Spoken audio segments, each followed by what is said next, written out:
بسم اللہ الرحمن الرحیم۔ میں Riaz Ahmed Rajput channel welfare for creature کے ساتھ حاضر ہوں۔ پچھلے عرصہ کی بات ہے کہ مفتی تقی عثمانی جسٹس مفتی تقی عثمانی صاحب نے ایک جو ہے وہ پمفلٹ شائع کیا تھا۔ اس میں انہوں نے لکھا تھا کہ ایک انتہائی پرہیزگار عورت جس کو میں ذاتی طور پر جانتا ہوں وہ میرے پاس آئی ہے اور اس نے ایک خواب جو ہے وہ مجھے بیان کیا ہے۔ اس خواب کے مطابق جو ہے وہ اجتماعی طور پر ہمارے اوپر آزمائش سمجھ لو یا اللہ کی طرف سے ناراضگی سمجھ لو، عذاب سمجھ لو، آپ جو بھی سمجھو، بہرحال آپ زیادہ سے زیادہ جو ہے لا الہ الا انت سبحانک انی کنت من الظالمین اس کا ورد کریں، اور سورۃ یاسین اور نوافل اور فرض اور کا اہتمام اپنا جو ہے وہ اہتمام کریں، فرائض سے غفلت مت کریں، اللہ کے احکامات اور نبی صلی اللہ علیہ وسلم کے احکامات کی طرف رجوع کرو، اللہ کی طرف رجوع کرو۔ اس کا انہوں نے جو ہے وہ ایک شائع کیا۔ تو مجھے یاد ہے یہ خواب نہیں، کوئی حقیقت میں نے جو ایک چیز دیکھی تھی، میرا ایک مسئلہ تھا وہ حل نہیں ہو رہا تھا، تو میں نے وہ عام لوگوں کا وہ مسئلہ تھا، اسمبلی میں دیکھ گیا میں جب وہاں، تو لوگ اکثر ایم پی ایم این اے اور یہ ابن حرامی ایم پی اے خضر کھگا، اس کا باپ اس وقت ایم پی اے تھا، اس کے خلاف میں جو ہے وہ گیا، تو وہاں اکثر لوگ مظلوم دیکھے میں نے، ایم پی ایم این اے کے ستائے ہوئے، تو میں نے اذان سامنے اسمبلی کے سامنے اذانیں کہنا شروع کر دی۔ تو وہاں کچھ لوگ ملازم آئے اور انہوں نے مجھے روکا کہ آپ یہ کس وقت اذان دینا شروع کر دی ہے؟ میں نے کہا جی اذان کا کوئی وقت نہیں ہے، جس کو کوئی مصیبت پریشانی ہو وہ اذان کہہ سکتا ہے، اپنی مصیبت کو دور کرنے کے لیے ایک سنت طریقہ ہے، میں اذان کہہ رہا ہوں۔ خیر انہوں نے مجھے اذان نہیں کہنے دی، تو اس وقت جو ہے وہ میری ایک عجیب کیفیت ہوئی، تو آسمان کے سامنے جو ہے مرگلا کی پہاڑیوں پر اسلام آباد میں ایسا سیاہ بادل آیا اور میری گردن اس کے اوپر جو ہے وہ ایسے ٹک ٹکی لگ گئی، گردن میری ہل نہیں رہی تھی سامنے، میں اس ایسا خوفناک اس بادل سے ایک ایسی خوفناک کیفیت تھی جس کو میں محسوس کر رہا تھا، میرا دل پھٹ رہا تھا، میں گردن بھی نیچے نہیں کر سکتا تھا، میں آنکھیں بھی نیچے نہیں کر سکتا تھا، وہ ایسی خوفناک کیفیت تھی، تو بادل سیاہ بادل تھے، تو میں فوراً سمجھ گیا کہ یہ اللہ اپنا غصے کا اظہار کر رہا ہے۔ ابن حرامی خضر کھگا جیسے M P A M N A نظامی اسمبلی میں بیٹھے ہوئے بد کرداروں کے خلاف، ان امریکہ کے ایجنٹ حکمرانوں کے خلاف اللہ تعالیٰ نے ایک ظاہر کر دیا ہے، بادلوں سے میں اپنا غصے کا اظہار کروں گا۔ تو جب انڈیا نے پاکستان کے جو ہے مقبوضہ کشمیر میں پاکستان کے پانچوں دریا قبضے میں لیے، تو اس وقت میں نے کہا یہ انڈیا نہیں روک رہا، اگر یہ اللہ کی طرف سے عذاب آ رہا ہے ہمارے اوپر جو ڈیم بنا رہا ہے انڈیا، یقیناً اگر اللہ نے بچانا ہوتا ہمیں تو کوئی نہ کوئی ضیاء جیسا جنرل پیدا کر دیتا، مرزائی قادیانی جو ہمارے آگے آ گئے ہیں، وہ کفر سے مل گئے ہیں، یہ سیاستدان امریکہ کے ایجنٹ سیاستدان جو حکمران ہیں، یہ سیاسی پارٹیاں بے ایمان اور بے دین سیاسی جماعتیں جو کفر سے مل گئی ہیں اور یہ کچھ نہیں کر رہے پاکستان کو بچانے کے لیے۔ تو میں نے جو ہے وہ میں نے کہا یہ جب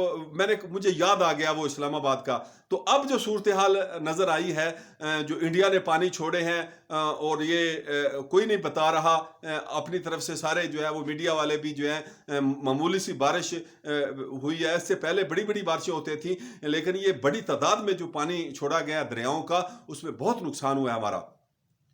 میں ایک چیز جو ہے وہ جو ہے بتانا چاہتا ہوں، ایک چیز اور بھی وضاحت کرنا چاہ رہا ہوں کہ ابھی پچھلے دنوں میں ساہیوال منڈیالی روڈ کے اوپر دو پختون لڑکے پکڑے گئے ہیں، ان کا پتہ چلا ہے، واضح طور پہ ان کے گھر والے بتا رہے ہیں کہ ان کا ایسا کوئی کسی قسم کی وہ نہیں تھے، 1 مہینہ ہو گیا وہ نہیں مل رہے تھے، مدرسوں سے رابطہ کر رہے تھے ہر طرف سے جہاں وہ پڑھتے تھے، تو 1 مہینے کے بعد ایک خبر آئی کہ کل، یعنی 1 مہینے کے بعد نہیں کہا کہ 1 مہینہ پہ ہوا انہوں پکڑوں کو، وہ کہا جی کل ایک جو ہے وہ دہشت گردوں کا 2 لڑکے پکڑے گئے ہیں، ان کے پاس یہ تھا اسلحہ، خطرناک اسلحہ تھا، انہوں نے یہ کرنا تھا، انہوں نے وہ کرنا تھا۔ تو یہ چیزیں جو ہیں اب وہ تعلیم حاصل کرنے کے لیے گیا. تو یہ کیا ہے جو آپریشن شروع کریں گے ابھی قبائلی علاقوں میں, یہ پتہ بھی چل گیا ہے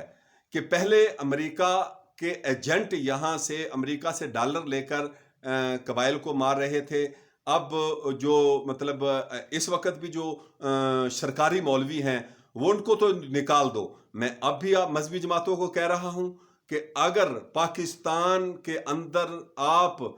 نہیں قبائل کو بچاؤ گے, امریکہ کے ایجنٹوں اور بے دین سیاستدانوں کو نکال کر اگر علماء تمام متحد ہو کر مذہبی جماعتیں اکٹھی نہیں ہوتی, تو آپ کو کل بہت بڑے خطرناک حالات کا سامنا کرنا پڑے گا. اور پاکستان کے اندر فوج کے اندر جو مسلمان ہیں ان کو بھی بڑے خطرناک صورتحال کا سامنا کرنا پڑے گا. مرزائی قادیانی تو بڑے خوش ہوں گے کہ ہم جو ہے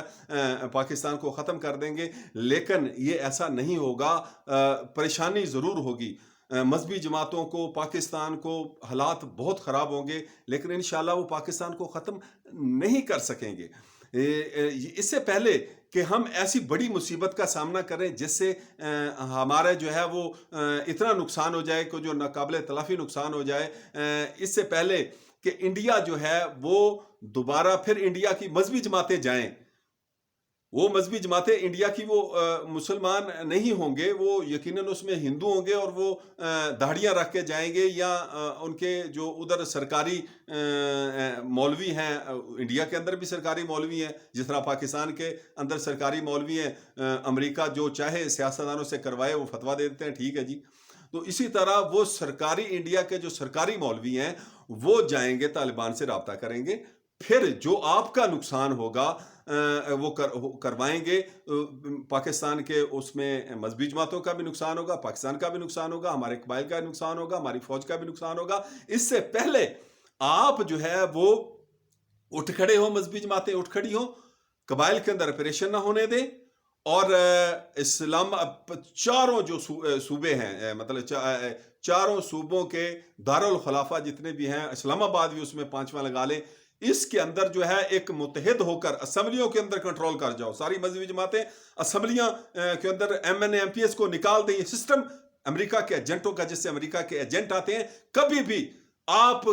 مطلب جو ہے وہ بوڑھے ہو گئے ہیں, کئی رہنما بوڑھے ہو گئے ہیں اور کئی قبروں میں چلے گئے ہیں. پاکستان میں وہ انقلاب, مصطفی انقلاب کی کوئی نعرے لگا رہا ہے, کوئی اسلامی انقلاب کے نعرے لگا رہا ہے, کوئی نظام مصطفیٰ کے نعرے لگا رہا ہے, لیکن ابھی تک دور سے کچھ نظر نہیں آ رہا. کیوں کہ ہمارے اندر جو ہے وہ حکمران, ہمارا سسٹم آپ کو ووٹوں کے ذریعے, کبھی بھی ووٹوں کے ذریعے یہ D S P, S P اور ڈی سی اور یہ جتنے بھی آپ کے آئی جی بڑے بڑے افسر ہیں, اور یہ ان کے جو ایم پی ایم این اے کے جو رشتہ دار آگے فوج کے اندر ہیں, یہ کبھی بھی آپ مذہبی جماعتوں کو آگے نہیں آنے دیں گے, کیونکہ انہوں نے لوٹ مار کرنی ہوتی ہے, کرپشن کرنی ہوتی ہے, کفر کا نظام کفر کے ساتھ ملا کر انہیں سارا کو چلانا ہوتا ہے. تو یہ چیزیں جو ہے وہ آپ کو اب قربانی دینا پڑے گی تمام مذہبی جماعتوں سے. مطلب یہ ہے وہ میں توقع کرتا ہوں کہ وہ اٹھ کھڑے ہوں گے اور وہ ایک اسلامی انقلاب کے لیے اٹھ کھڑے ہوں گے, اور فوج کو کہیں گے آپ اپنے بارڈروں کو سنبھالیں, ادھر سے ہم عدالتوں کو, پولیس کو اور یہ سسٹم کو ہم درست کرنا چاہتے ہیں, مظلوموں کو انصاف دینا چاہتے ہیں.